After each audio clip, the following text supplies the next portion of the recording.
Assalamualaikum warahmatullahi wabarakatuh. Halo semuanya, perkenalkan nama saya Nabila Zahra dengan NIM 241270003. Saya dari BKPI 4A. Di sini saya ingin menjelaskan mengenai sejarah dan perkembangan pendekatan konseling feminisme. Sebelumnya, apa itu pendekatan konseling feminisme? Yaitu pendekatan yang dilakukan untuk menyetarakan suatu gender, baik dari sosial, politik, ekonomi, dan pendidikan. Sejarahnya, pada tahun 1960-an, teori ini muncul dan dikembangkan lagi pada tahun 1970 dikarenakan pada saat itu teori konseling dianggap berfokus pada laki-laki, padahal perempuan juga sama memiliki masalah. Sehingga permasalahan perempuan ini dianggap sepele atau kelemahan pribadi. Padahal banyak permasalahan perempuan yang diakibatkan oleh budaya patriarki, diskriminasi, dan ketidaksetaraan gender. Teori ini awalnya berfokus pada pelecehan dan kekerasan seksual. Tapi, seiring perkembangan zaman, teori ini berfokus kepada siapapun yang mengalami ketidaksetaraan gender untuk mendapatkan keadilannya. Baik, pembahasan kedua mengenai pandangan terhadap manusia. Pada teori konseling pendekatan feminisme ini, perempuan dan laki-laki memiliki hak, potensi, kemampuan yang sama, di mana masalah tidak hanya dihadapi dari dirinya sendiri, bisa jadi dari lingkungan sekitar, budaya, dan peran gender. Perempuan dianggap tidak lemah karena pada teori ini perempuan dianggap androgini, di mana perempuan itu lembut dan tegas. Perempuan juga bisa mengikuti atau mengembangkan dirinya sendiri dengan potensinya sendiri. Baik, di sini saya Alzada Ratunaila Fauzia dengan NIM 2412714 akan melanjutkan materi tentang prinsip-prinsip dan tujuan pendekatan konseling feminisme. Pada penjelasan prinsip-prinsip konseling feminisme, terdapat 3 prinsip utama, yaitu yang pertama pendekatan untuk memunculkan kesadaran atau consciousness raising.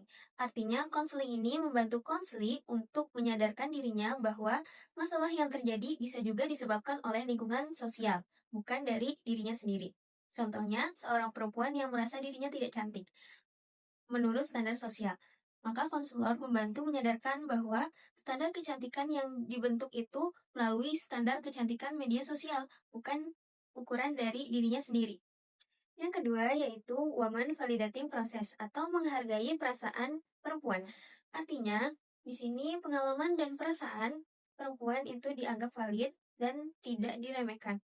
Contohnya seperti seorang yang cerita bahwa dirinya lelah karena mengurus rumah sekaligus juga bekerja, tapi sering dianggap remeh. Maka konselor harus mengatakan bahwa perasaannya itu valid sehingga konseli merasa bahwa dirinya didengar dan dihargai. Yang ketiga yaitu hubungan egaliter atau kesetaraan antara konselor dan juga konseli. Artinya pada posisi ini tidak ada yang lebih tinggi ataupun lebih rendah antara konselor dan juga konseli. Contohnya dalam sesi konseling, konselor tidak boleh memaksakan konseli untuk mencari solusi. Maka tetap melakukan diskusi bersama untuk menemukan solusi yang tepat. Baik, selanjutnya yaitu penjelasan tentang tujuan konseling feminisme. Yang pertama yaitu upaya pemberdayaan atau melakukan perubahan, jadi bukan sekedar penyesuaian. Artinya, di sini konseli didorong untuk melakukan perubahan dan memperbaiki dirinya pada kondisi tersebut, jadi bukan hanya menerima keadaan.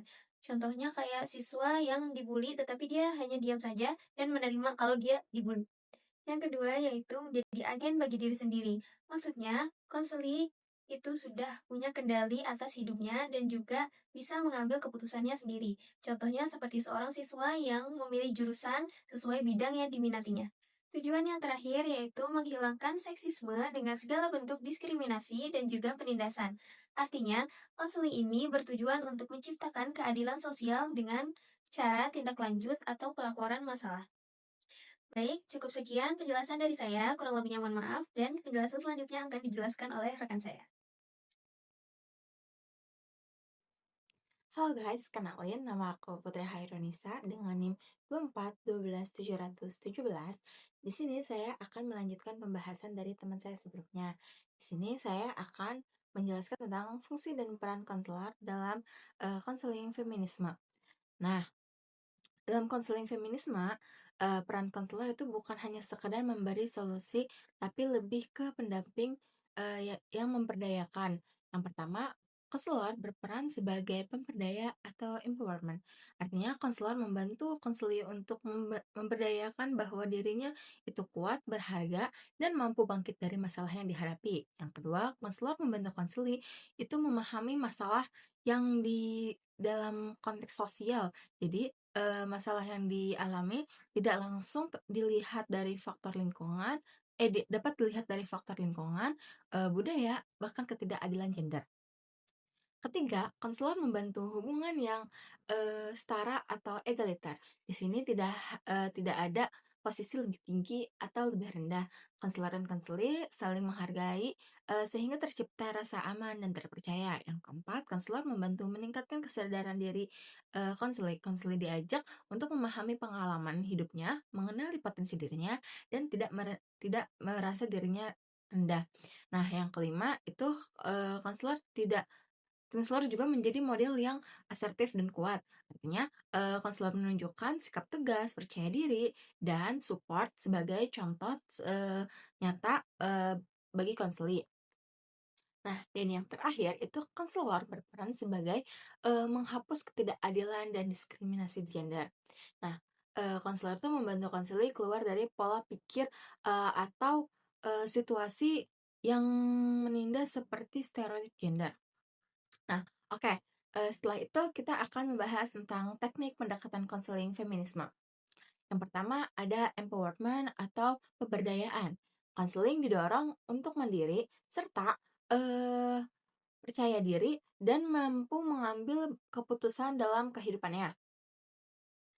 Yang kedua ada self disclosure atau keterbukaan. Di sini konselor juga dan konseli bisa saling berbagi pengalaman untuk membangun hubungan yang lebih jujur dan dekat. Yang ketiga ada analisis peran gender.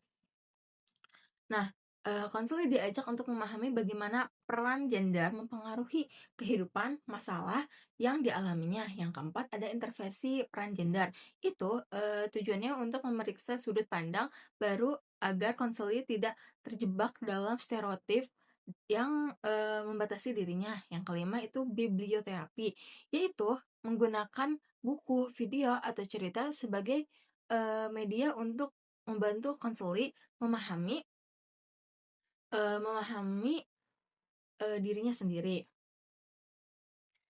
Nah, yang keenam ada latihan asertif.